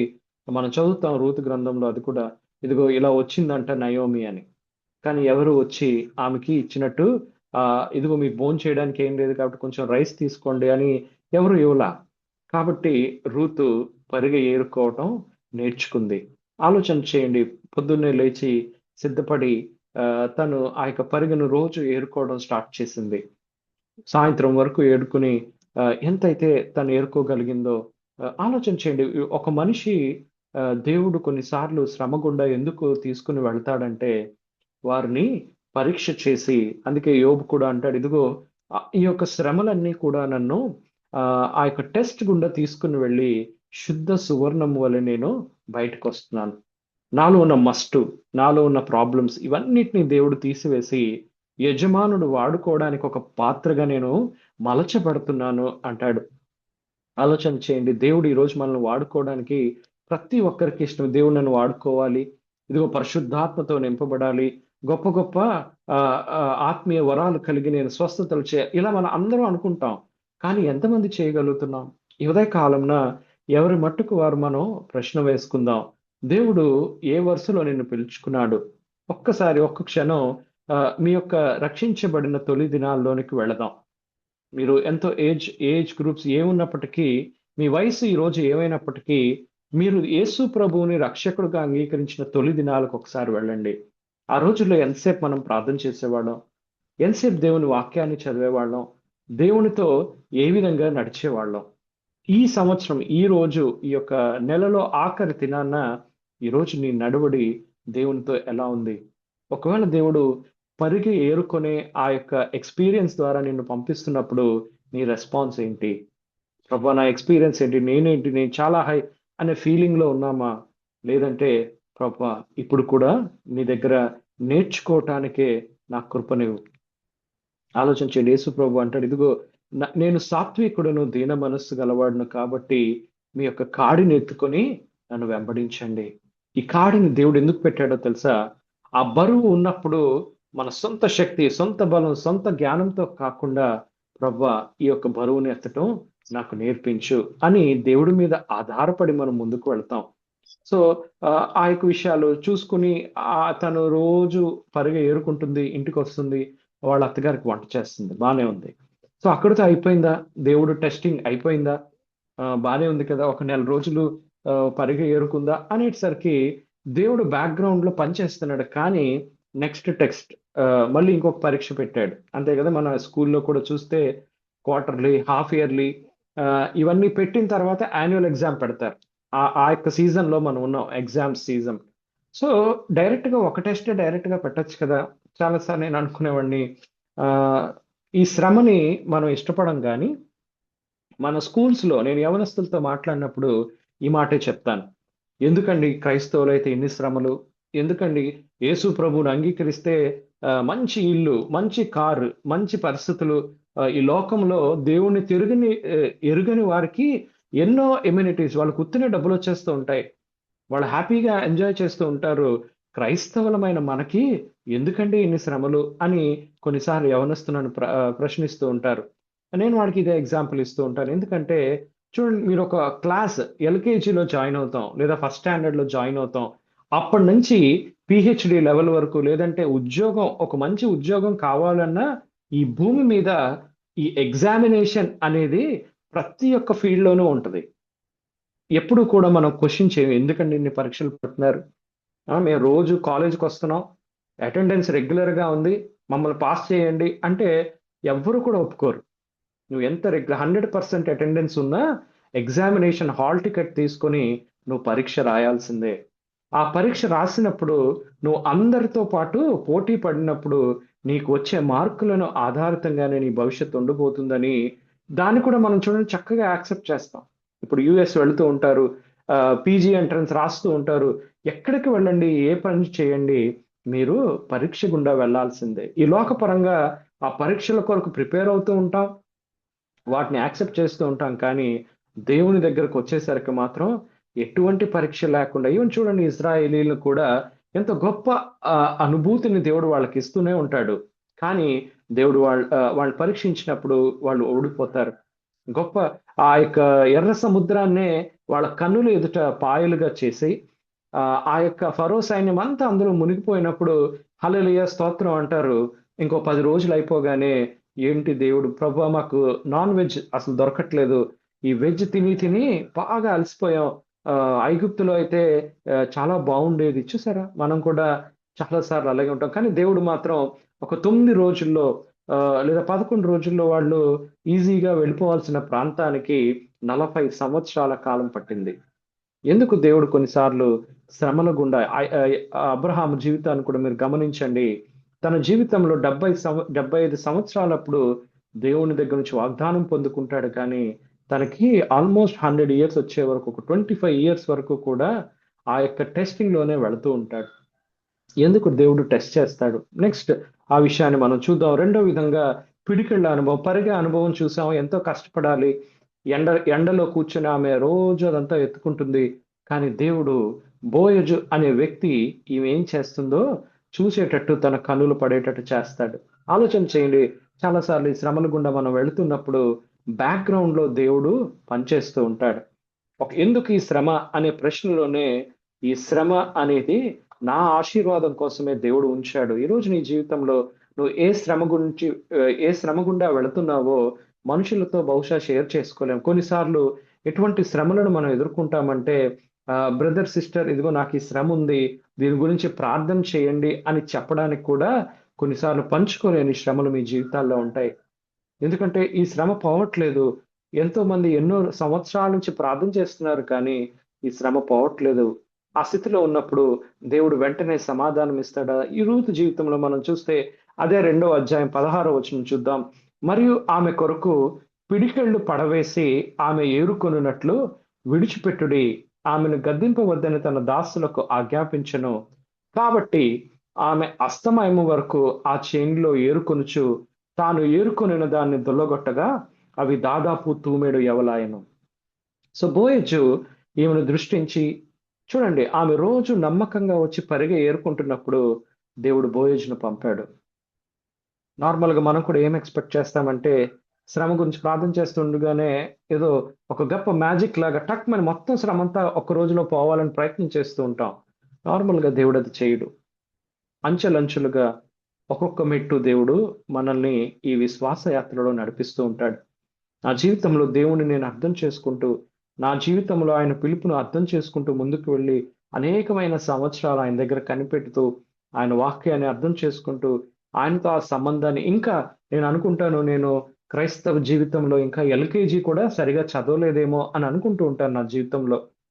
చాలా మంది అంటుంటారు, సార్ మీరు ఇలా చేస్తున్నారు అలా చేస్తున్నారు అన్నప్పుడు నేను ఒకటే అనుకుంటాను, అయ్యో ఇంకా నేను నేర్చుకోవాల్సింది. అందుకే యేసయ్య మాట అంటాడు, మీరు చేయాల్సిన పని అంతా చేసి మీలో సామర్థ్యం కలిగించిన దేవుని యొక్క పనిని అంతటిని చేసినప్పుడు, ప్రభువా మేము కేవలము నిష్ప్రయోజకులమైన దాసులము, మేమేం చేయాలో అదే చేశాం, మాలో ఉండే సమస్తాన్ని జరిగించిన వాడు నీవే, కాబట్టి నీ నామమునికే మహిమ ఘనత ప్రభావములు ఆరోపిస్తున్నామని దేవునికి మహిమను చెల్లించే వారంగా మనం ఉండాలి. చాలాసార్లు దేవుడు ఒక్కొక్కరిని ఒక్కొక్క వరుసలో వాడుకుంటూ ఉంటాడు. కొంతమంది మనుషుల కన్నులకు కనపడే విధంగా గొప్పగా వాడబడి అది ఒక పేరు ప్రఖ్యాతల విధానంలోనికి వెళ్ళిపోతూ ఉంటుంది. కానీ దానిలో ఒక డేంజర్ ఉంటుంది. ఏంటంటే మనం ఆ గర్వంలోనికి, అహంకారంలోనికి వెళ్ళిపోయే ప్రమాదం ఉంటుంది. అందుకే ప్రతిరోజు కూడా మన జీవితాలు, అందుకే యేసయ్య అంటాడు, ఇదిగో ఎవడైనా నన్ను వెంబడింప గోరిని ఎడల మొదటగా అతను చేయాల్సిన పని ఏంటంటే తను తాను ఉపేక్షించుకోవాలి. చాలాసార్లు మనుషులు ఎదుట, సార్ నేనేంటో తెలుసా, అసలు నేనైతేనా అనే ఈ మాటలు, నేను అనే పరిస్థితి ఎప్పుడైతే వస్తుందో అక్కడ యేసయ్య ఉండలేడు. కానీ పౌలు అంటాడు, అదే జీవించువాడు నేను కాదు అంటాడు. ఈ సామర్థ్యము మా వలన కాదు, క్రీస్తు మాకిచ్చాడు అంటాడు. ఇదిగో మేము అన్ని వైపుల నుంచి శ్రమ పెట్టబడుతున్నా మేము దుర్గములను పరద్రోయజాలగలిగిన శక్తి కలిగిన వారము అంటాడు. నాకు ఆ మాటలు చాలా నచ్చుతూ ఉంటాయి. ఇదిగో పిడికిళ్ళు గుద్దుతున్నారు, నిలువర నివాసం లేదు, బట్టలు సరిగా లేవు, తినడానికి తిండి లేదు, కానీ దేవుడు మాతో ఉన్నాడు. ఆలోచించేయండి. ఆ యొక్క బోయజు ఈ రూతును చూస్తూ చూస్తూ ఒకరోజు ఆమెకు ఒక మంచి పరిస్థితిని కలిగిస్తాడు. నార్మల్గా మనం ఏం ఎక్స్పెక్ట్ చేస్తాం, ఆ పరిగె ఏరుకునే అనుభవంలో నుంచి ఆమె గొప్ప స్థితికి వెళ్ళిపోవాలనుకుంటాం, కానీ దేవుడు అలా చేయలే. ఆ 16వ వచనం మీరు చూస్తే తర్వాత మీరు ధ్యానం చేయండి. ఇంకా ఆమె ఏరుకోవడానికి జస్ట్ చిన్న ప్రమోషన్ ఇచ్చాడు అంతే, చిన్న పరిస్థితిని ఇచ్చాడు. ఏంటంటే అప్పటి వరకు రోజు పరిగంట ఒకటి ఏరుకునే ఆమె పిడికిళ్ళు ఏరుకోవడానికి దేవుడు కృపను చూపాడు. ఆ పిడికిళ్లతో ఆ యొక్క గింజలను పడేసినప్పుడు ఆ రోజు ఆ ముందు ఆమె అన్ని ఏరుకునేసరికి చాలా తక్కువ వచ్చేవేమో. బహుశా ఆ రాత్రి వాళ్ళిద్దరూ కలిసి ఒక 2 చపాతీలు చేసుకునేంత పిండే వచ్చేదేమో. అందులోనే వాళ్ళు నమ్మకంగా ఉన్నారు. రూతు అందులో ఎప్పుడు కూడా ఆమె కంప్లైంట్ చేయలేదు. నేను చాలా యవనస్తులకి నేను కౌన్సిలింగ్ ఇచ్చేటప్పుడు చెప్తాను, ఇదిగో రూతు లాంటి భార్య కొరకు ప్రార్థన చేయండి, లేదా రూతు లాంటి భర్త కొరకు, ఆ యొక్క గుణాలు ఉన్న భర్త కొరకు ప్రార్థన చేయండి. రక్షించబడిన మొదటి దినం నుంచే మీ యొక్క జీవిత భాగస్వామి కొరకు ప్రార్థన చేయండి అని నేను యవనస్తులకు చెప్తూ ఉంటాను. ఎందుకో తెలుసా? తల్లిదండ్రులతో మనం ఉండే, దేవుడు నేను ధ్యానం చేసినప్పుడు నాకు బయలుపరిచాడు. ఇదిగో తల్లిదండ్రులతో మనకుండే రిలేషన్షిప్ మన ఇండియన్ స్టాండర్డ్స్ లో చూస్తే 25-30 సంవత్సరాలకి మనం ఒకరు మ్యారేజ్ చేస్తూ ఉంటాం. ఈ రోజు కొంచెం ఇంకా టైం అవుతున్నా రఫ్ గా ఆ పీరియడ్ ఉంటే తన భార్య భర్తల జీవితం, గృహస్థ జీవితం ఆల్మోస్ట్ 60-70 అంటే 40 ఇయర్స్ వరకు వారు కలిసి ఉంటారు. అంటే ఈ గృహస్థ జీవితానికి దేవుడు అంత ఇంపార్టెన్స్ ఇచ్చాడు. ఆదికాండంలోనే దేవుడు ఆ రూల్ పెడతాడు. ఇదిగో ఆ యొక్క భార్య భర్త తన తల్లిదండ్రులను విడిచి వాళ్ళందరూ ఏక శరీరముగా ఒకటిగా ఉంటారని.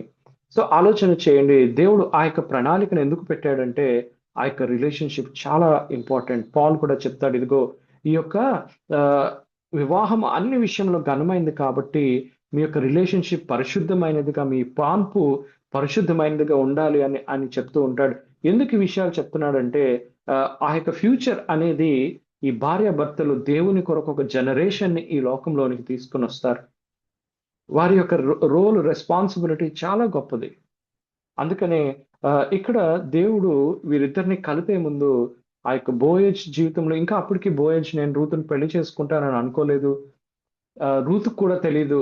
కానీ బోయేజ్ ఇచ్చిన పరిస్థితిని బట్టి ఆమె తన జీవితంలో విర్రవేగలేదు, కృంగిపోలేదు. రెండూ చేయకుండా పిడికళ్ళు పడేస్తే మళ్ళీ మరుసటి రోజు ఉదయాన్నే లేచి పరిగె ఏరుకుంటున్న ఆమెని బహుశా దేవుడికి థ్యాంక్స్ చెప్పుంటది, ప్రవ్వా రోజు నేను పరిగె ఏరుకునేదాన్ని, ఈరోజు పిడికిళ్ళు ఏరుకోవడానికి నువ్వు ద్వారాలు తెచ్చావు అని ఆమె ఎటువంటి కంప్లైంట్ చేయకుండా పిడికిళ్లతో ఆ యొక్క గింజలు ఏరుకోవడానికి వెళుతూ ఉంటది. అక్కడ ఆ మాట 17వ వచనం నాకు చాలా నచ్చుతుంది.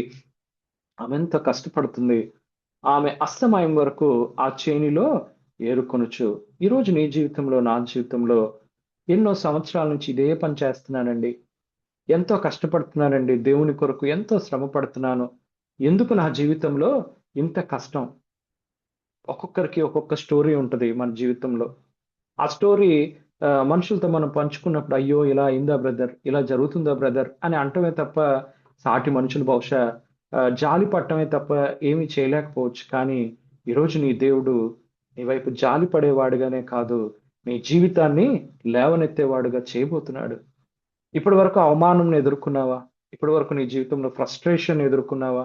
ఏంటి ప్రభా, నువ్వు పిలిచిన పిలిపిది, నువ్వు నన్ను ఈ సేవకు ఈ యొక్క పని నిమిత్తము నన్ను పిలుచుకున్నావు. కానీ ఈ రోజుకి కూడా ఆ సేవా విధానము ఫలపరితంగా నా ముందు కనపడట్లేదు. అసలు నీ సేవ నేను ఏం చేస్తున్నానని పాల్ జీవితంలో ఇదే ఎక్స్పీరియన్స్ మనం చూస్తాం. ఆయన ఒక ఊరుకు వెళ్తాడు, అక్కడికి చాలా ప్రాంతాలలో సువార్త ప్రకటించుకుంటూ ముందుకు వెళ్తాడు. అపోస్తుల కార్యంలో ఇది మనం చూడొచ్చు. నాకు చాలా ఇష్టం. పాల్ పొద్దు నుంచి సాయంత్రం వరకు తనకు ఒంట్లో బాగోలేకపోయినా సువార్త ప్రకటిస్తాడు. కానీ ఆ ఊర్లో ఎవరు సరిగా వాక్యం వినరు. వాక్యం వినకపోతే అసలు నేను ఎందుకు వచ్చాను ఈ ప్రాంతానికి, ఇలా ఉన్నారంటే ఇక్కడ ప్రజలు అని ఆయన బాధపడుతూ ఉంటే యేసయ్య వస్తాడు. నాకు చాలా ఇష్టం.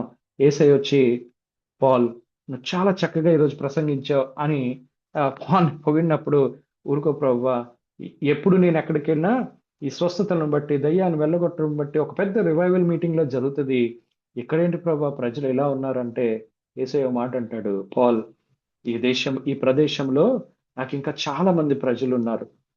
ఈ రోజు నువ్వు ఎలా పనిచేసావో అలాగే నీ పనిని కొనసాగించు అని పాల్కి యేసయ్యే స్వయంగా ఎంకరేజ్ చేస్తాడు. ఈరోజు మన దేవుడు ఎంత గొప్పవాడో తెలుసా?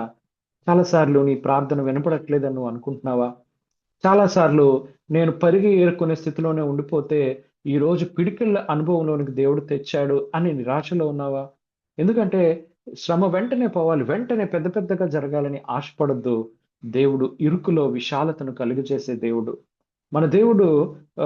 ఆ యొక్క కార్యక్రమాన్ని, అందుకే టైం ఎందుకు మనకి ఇస్తాడో తెలుసా? ఆ సమయంలో మన జీవితాల్లో దేవుడికి వ్యతిరేకముగా ఉన్నవి, దేవుని యొక్క సేవకు పరిచర్యకు అవసరం లేనటువంటి ఆ యొక్క గుణాలను కానీ ఎక్స్పీరియన్సెస్ని కానీ ఆ విధానాన్ని క్యారెక్టర్ని కానీ దేవుడు తీసివేస్తూ నేను ఆయన యొక్క రూపంలోనికి మలుస్తూ ఉంటాడు.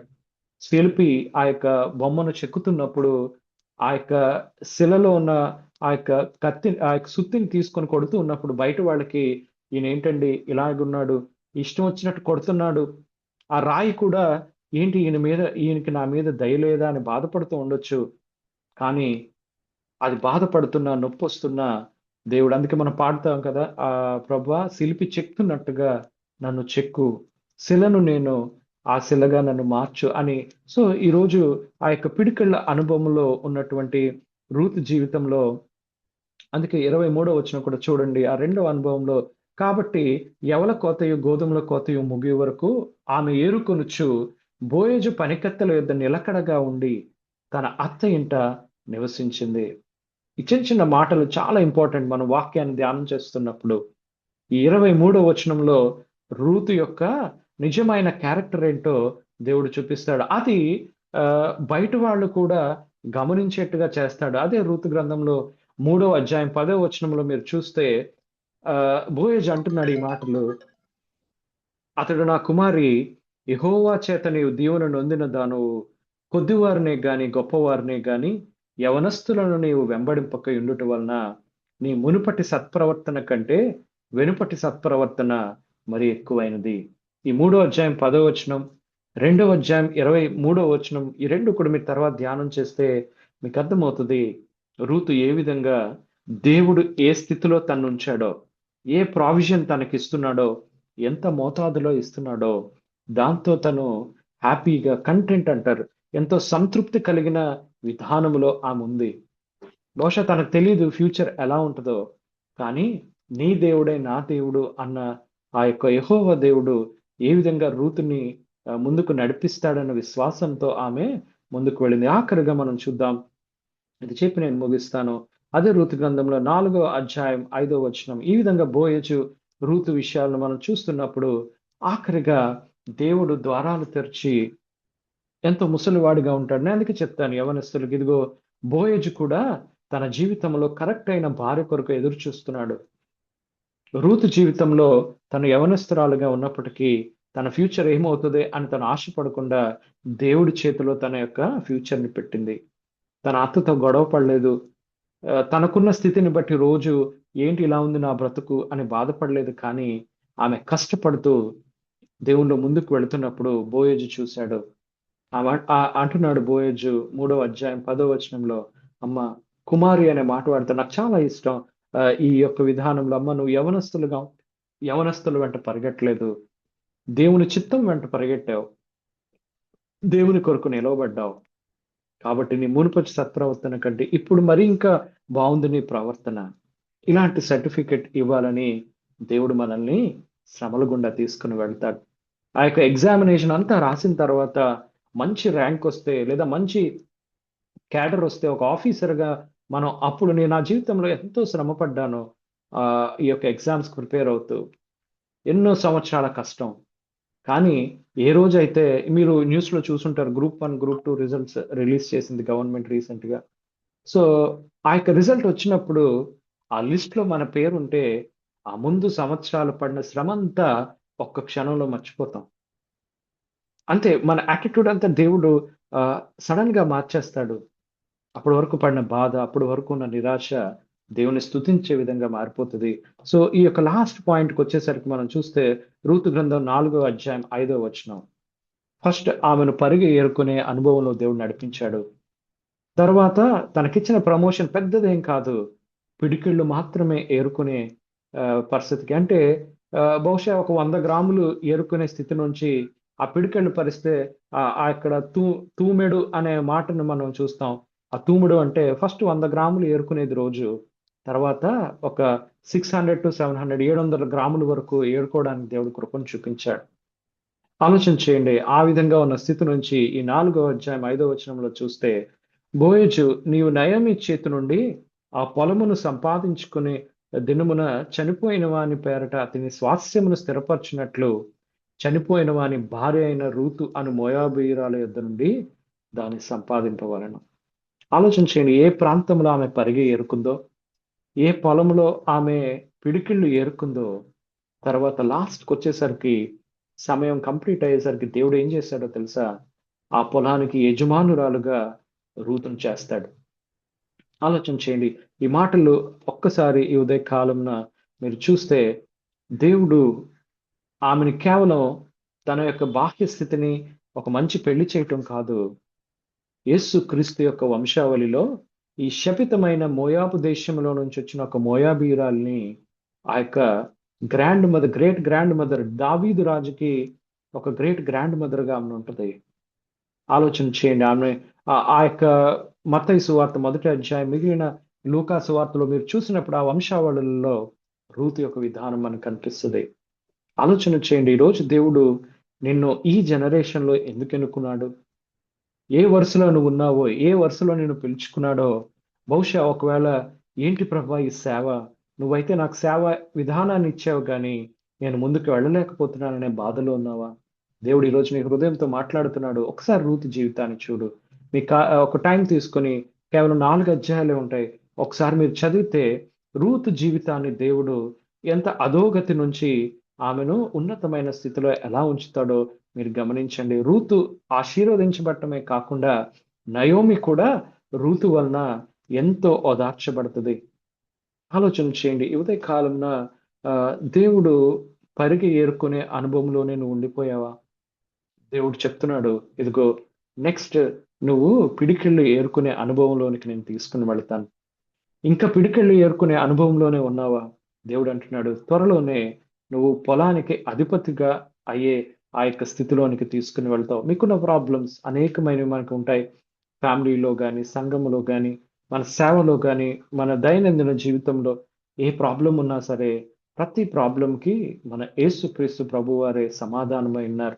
ఈరోజు ఈ ఉదయ కాలంన రూతు వలె మనం కూడా విసిగిపోకుండా దేవుని దగ్గర ఆయన సన్నిధిని వెతుకుతూ, చూడండి, ఫిజికల్ అప్రోచ్ కూడా దేవుడు చాలాసార్లు చెక్ చేస్తుంటాడు. మనం ఎంతసేపు, నేను ఇది ఎప్పుడు చెప్తాను యవనస్తులకి, ఇదిగో ప్రార్థన చేయాలి, తప్పకుండా విశ్వాసం ఉండాలి.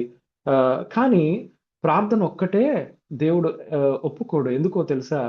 నీ యొక్క ఎగ్జామ్, మనం ఉపవాసం ఉండి ప్రార్థన చేస్తాం, ప్రభువా 10th క్లాస్ ఎగ్జామ్స్ వస్తున్నాయి, ఇంటర్మీడియట్ ఎగ్జామ్స్ వస్తున్నాయి, ఇంజనీరింగ్ లేదా మెడిసిన్ ఎగ్జామ్స్ వస్తున్నాయి, ఎంట్రన్స్ ఎగ్జామ్స్ వస్తున్నాయి, ఎంతో ప్రార్థన చేస్తాం.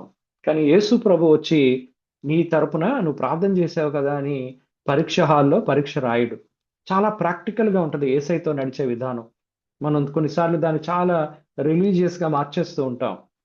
ఆ పరీక్ష రాయాల్సింది నువ్వే. నీకు దేవుడు జ్ఞానం ఇస్తాడు. అందుకే మనం చదువుతాం, యెహోవా యందు భయభక్తులు కలిగి ఉండుట జ్ఞానమునకు మూలము, బుద్ధి జ్ఞాన సర్వ సంపదలు ఆయన గుప్తమై ఉన్నవి, మీలో ఎవరికైనా నువ్వు జ్ఞానం కొదువుగా ఉంటే వాడు దేవుణ్ణి అడగని. ఈ మాటలన్నీ నేను వాళ్ళకి చెప్తూ దేవుడు మీద, నేను అందుకే వాళ్ళకి ఒక మాట చెప్తాను, ఇదిగో ఈ పరీక్ష దేవుడు సహాయం చేస్తే గాని మనం గట్టెక్కలేమన్నట్టుగా దేవుని యందు విశ్వాసం ఉంచి ప్రార్థన చేయండి. కానీ నువ్వు చదివేటప్పుడు నేను దీన్ని చదవకపోతే దేవుడు నాకు విజయం ఇవ్వడన్నట్టుగా పట్టుదలతో చదవండి, కష్టపడండి అని చెప్తూ ఉంటాను. చాలా మందికి ఎంతో సులువుగా రిజల్ట్ వచ్చేయాలని ఎక్స్పెక్ట్ చేస్తూ ఉంటారు జీవితంలో. రూతు జీవితంలో ఈ ఉదయ కాలంన అలా ఎక్స్పెక్ట్ చేయలేదు. ఆమె విశ్వాసముతో దేవుడి మీద ఆనుకుంది. యెహోవాయే నా దేవుడు, ఈ కేమోష్, నేను పాత దేవతలు దేవుళ్ళు అన్నిటిని విడిచిపెడుతున్నాను, యెహోవానే నా దేవుడిగా కలిగి ఉన్నాను. ఈ ఉదయ కాలమున అటువంటి attitude తో మనం దేవుళ్ళో ముందుకు వెళదాం. ఈ యొక్క కొత్త నెలలో మనం రేపటి నుంచి అడుగు పెట్టబడిపోతున్నాం. ఆల్రెడీ 1 month అయిపోయింది, కాలం పరిగెడుతుంది. ఈ టైం అనేది చాలా ప్రెషియస్. ప్రతి సమయం దేవుడు మీకు ఇచ్చిన ప్రతి విధానము, ఈరోజు ఫ్రస్ట్రేషన్ లో ఉన్నావా? ఈరోజు ఎంతో బాధలో ఉన్నావా? ఎన్నో శ్రమలు, మరణాలు, కష్టాలు, ఇబ్బందులు, ఎవరికి చెప్పుకోలేని విధానాల్లో నీ జీవితం ఉంటే దేవుడు చెప్తున్నాడు, రూతు జీవితాన్ని చూడు. ఆమె భర్తను కోల్పోయిన స్థితిలో ఎవరు కూడా చూడకుండా తన అత్తతో కట్టుబట్టలతో ఆ యొక్క దేశానికి వచ్చింది. అదే దేశంలో దేవుడు ఆమెను ఉన్నతమైన స్థితిలో ఉంచి ఒక జనరేషన్ తన గర్భములో నుంచి రావటానికి, అదే ఆ వరుసలో యేసు ప్రభు రావటానికి తన ఆశీర్వాద కారకురాలైంది. బహుశా ఈ రోజు నువ్వు ఎదుర్కొంటున్న శ్రమ రానున్న జనరేషన్స్, రానున్న దినాలలో అనేక మందికి ఆశీర్వాదకారకం అవబోతుందేమో. నువ్వు కార్చే కన్నీరు ఈరోజు రాబోతున్న జనరేషన్కి ఒక పునాది ఏమో. ఒకసారి ఆలోచన చేసుకుందాం. అటువంటి ఆలోచనలతో ఈ దినాన్ని మనం ఆరంభిస్తూ దేవునిలో ముందుకు వెళదాం. అటువంటి కృపను ఈ వాక్యం వింటున్న ప్రతి ఒక్కరి హృదయాలకు దేవుడు అనుగ్రహించును గాక. థ్యాంక్స్ అండి. Thank you very much. Over to you brother. Thank you. Thank you so much అండి బ్రదర్. మా అందరి తరపున మీకు కృతజ్ఞతా వందనాలు తెలియజేసుకొనిచున్నాను. థ్యాంక్ యూ సో మచ్ అండి బ్రదర్. మరి మన మధ్యలో ఉన్న రెవరెండ్ జామి రవికుమార్ గారు, బ్రదర్ మీరు క్లోజింగ్ రిమార్క్స్ అలాగే ప్రార్థన చేయవలసిన కోరుచున్నాను బ్రదర్. రెవరెండ్ జామి రవికుమార్ గారు ప్లీజ్. యేసుక్రీస్తు నామములో అందరికీ శుభాలు. ప్రత్యేకంగా డేవిడ్ అనిల్ కుమార్ గారికి ప్రత్యేకమైన వందనాలు. వాక్యాన్ని అనేక కోణాల్లో, అదేవిధంగా ప్రత్యేకంగా ఈ ప్రస్తుత కాలంలో జరుగుతున్న విషయాలకు దాన్ని అన్వయించి దాన్ని ఏ విధంగా చెప్పాలన్న ఆశ ఆయన జీవితంలో దేవుడు అనుగ్రహించాడు, అనుభవం అనుగ్రహించాడు. అది వాక్యాన్ని ఒక ప్రత్యేకమైన కోణంలో, అదేవిధంగా వాక్యం చెప్పే సమయాన్ని ఒక శ్రేష్టమైన సమయంగా భావించి ఎక్స్ప్లెయిన్ చేసిన విధానం చాలా కొత్తగా ఉంది. అన్నిటికన్నా తెలిసిన వాక్యాన్ని మళ్ళీ ఒక నూతనమైన విధానంలో ఉండగలిగే కృప దేవుడు అనుగ్రహించాడు. అదేవిధంగా దేవుడు చేసిన వాగ్దానం ఆలస్యమైనప్పటికీ ఖచ్చితంగా దేవుడు ఆ కార్యక్రమాన్ని జరిగిస్తాడని చెప్పిన విధానం, ప్రత్యేకంగా ఆయన ట్రాన్స్ఫర్ విషయంలో ఒక ఇద్దరు అడ్డుపడుతున్నారనే విషయాన్ని తెలియజేయడం, అదేవిధంగా యాకోబు యొక్క జీవితంలో మహానయం అనుభవంలో ఏ విధంగా అయితే 2 ఛానళ్ళు ఉన్నాయో ఆ విధంగా ఈ లోకంలో అనేకమైన ఆటంకాలు కలుగుతూ, చర్చ్ విషయంలో అదేవిధంగా తక్కిన విషయంలో అనేకమైన ఆటంకాలు కలుగుతూ ఉన్నాయి. సో కలిగినప్పుడు ఏ విధంగా రియాక్ట్ అవ్వాలి, మనం ఆ వ్యక్తులతో మనం పోరాడాలా లేదా రికమెండేషన్స్ మనకంటే పెద్ద వ్యక్తులతో మాట్లాడాలా, అవన్నీ కాకుండా ఒకవేళ దేవుని సన్నిధిలో కానీ మనం మొరపెట్టినట్లయితే దేవుడే ఆ 2 ఛానళ్ళు పంపిస్తాడనే విషయాన్ని మన వ్యక్తిగత జీవితాలకు అన్వయించుకోవడానికి చాలా అది ప్రత్యేకంగా అది ఉండడానికి అవకాశం కలిగింది. అదేవిధంగా రూతు ఎదిగిన క్రమాన్ని కానీ పరిచయం, అదేవిధంగా రూతు యొక్క చరిత్ర, ఎందుకంటే బైబిల్లో మనకు అది కేమోషి దేవతకు సంబంధించిన తక్కువ విషయాలు మనకు ఉండవు. అవి దాన్ని ఆయన అధ్యయనం చేసి చెప్పిన విధానం కానీ, అదేవిధంగా పరిగే, అదేవిధంగా గుప్పిళ్ళు అనే విషయాన్ని చదువుతాం కానీ దాన్ని ప్రత్యేకంగా దాన్ని ఎప్పుడు అక్కడ ఆగం అక్కడ. బట్ వారు పొరపాటున మర్చిపోయిన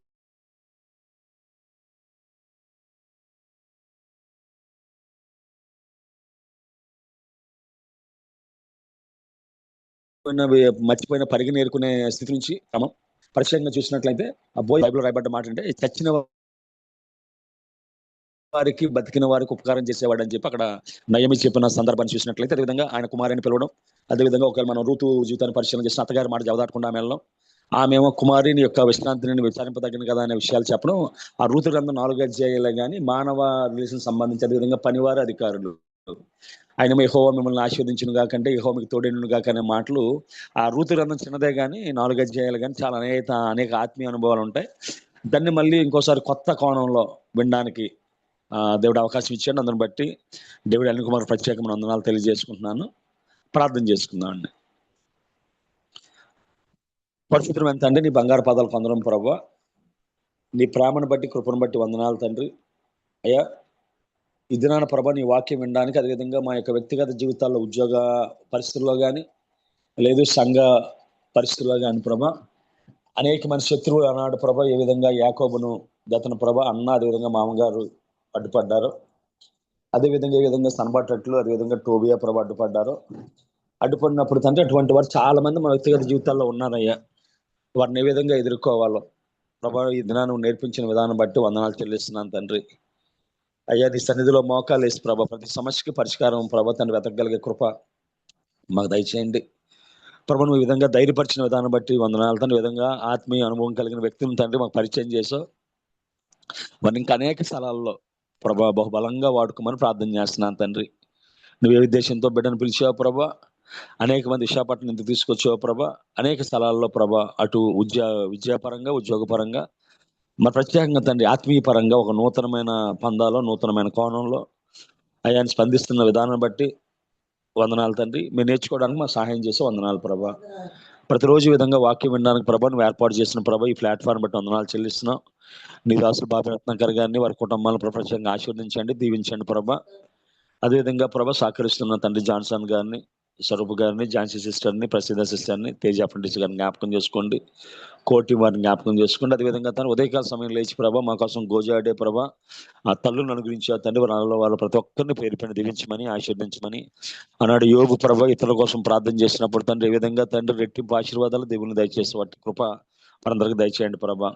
అదేవిధంగా ప్రార్థన చేస్తున్నాను తండ్రి, అనారోగ్యంతో బిడ్డలను జ్ఞాపకం చేసుకోండి అయ్యా. దేవతన ప్రభా మీగ రమణ గారిని జ్ఞాపకం చేసుకోండి అయ్యా. నీ దాసును ముట్టండి, స్వస్థపరచండి, బలపరచండి. ఎటువంటి ఆందోళన కానీ భయం కానీ లేకుండా ప్రభా నీ కృపలో దేవతన ప్రభా బిడ్డకు సంపూర్ణ స్వస్థత దయచేయమని ప్రార్థన చేస్తున్నాను తండ్రి.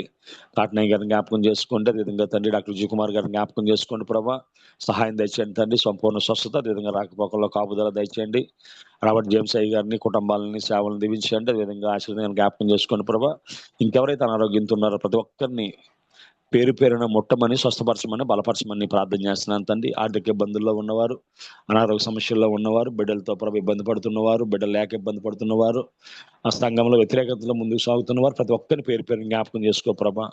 మా ప్రతి శ్రమలను ప్రభా నువ్వు సాక్ష్యంగా మార్చగలిగే దేవుడు నమ్మి ప్రార్థన చేస్తున్నాను తండ్రి. అదేవిధంగా ప్రభా ఇది మీరు చేయవలసిన ప్రతి పనిలో తండ్రి శుద్ధి అయిన మార్గాన్ని చూపించి మీరే సకల మహిమగంత ప్రభావం పొందుకోమని నీ వాక్యం చెప్పిన దాసులను ప్రభు జ్ఞాపకం చేసుకొని అటు ప్రభు లౌకికపరమైన దాతను ప్రభు స్థాయిలో, ఆత్మీయపరమైన స్థాయి, ఇంకా ఉన్నతమైన స్థాయిలో ప్రభా అనేక మందికి దీవెనకరంగా ఆయన కుటుంబాన్ని వాడుకోమని సహాయం చేయమని ఈ చిన్న ప్రార్థన మా ప్రభును ప్రియకుమారుడైన యేసుక్రీస్తు దివ్యనామాన్ని అడిగెట్టుకుంటున్నాం పరమ తండ్రి, ఆమేన్.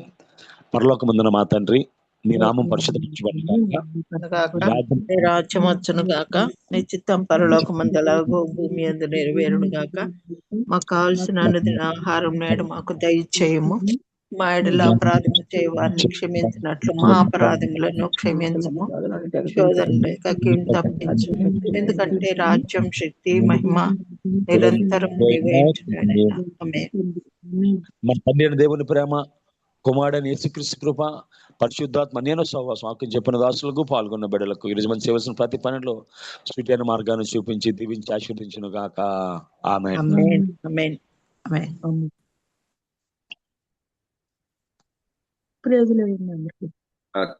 థ్యాంక్ యూ పాస్టర్ గారు. మనందరి తరపున రెవరెండ్ జామి రవికుమార్ గారికి కృతజ్ఞతా వందనములు తెలియజేసుకుంటున్నానండి. మరి ముగించుకుందామండి. మరి మన మధ్యలో ఉన్న సిస్టర్ విమలా సుకేష్ని గారు మెసేజ్ పెట్టారు. ఈరోజు స్పీకర్ గారు అయిన కమిషనర్ గారు డేవిడ్ అనిల్ కుమార్ గారికి ఏం పెట్టారంటే మెసేజ్ ఒకసారి చదువుతానండి. థ్యాంక్ యూ అనిల్ గారు. I feel God only sent you here brother, glory to God అని పెట్టారు. మరి థ్యాంక్ యూ సిస్టర్. మరి మనందరి తరపున మరొకసారి డేవిడ్ అనిల్ కుమార్ గారికి కృతజ్ఞతా వందనాలు తెలియజేసుకుంటున్నానండి. Let's have a wonderful day today. రేపు మళ్ళీ కలుసుకుందాం. సేమ్ లింక్, సేమ్ టైం అండి. థ్యాంక్ యూ సో మచ్ అండి. Have a blessed day. Praise the lord.